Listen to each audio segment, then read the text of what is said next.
The main thing is going back to the science of salt.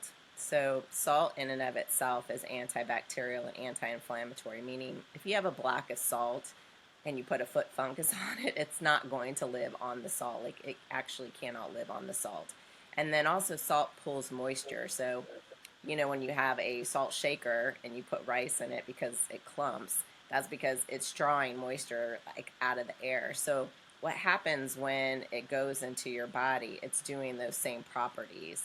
But what they found is that it has to be a microscopic size to get into your lung. You can't just take table salt, snort it, and hope it's going to do something. It's got to be microscopic to get into your lung, but it will go deep and it will cleanse and it will clean and it will kill and it will pull out moisture and mucus. And so that's where a lot of the respiratory benefits come from. And then it does the same thing on skin. Because it's small, it can also penetrate into the skin.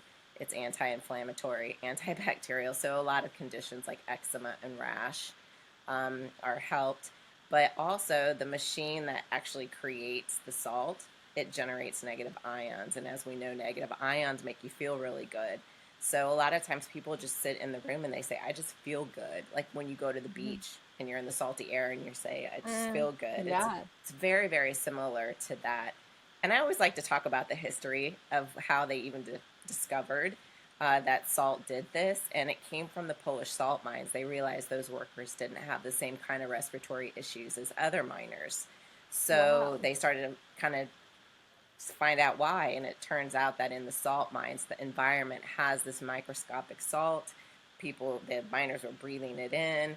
So they started to actually make spas inside of the salt mines for people. And then they ended up duplicating that in another room by building the halo generator, which could mimic that environment.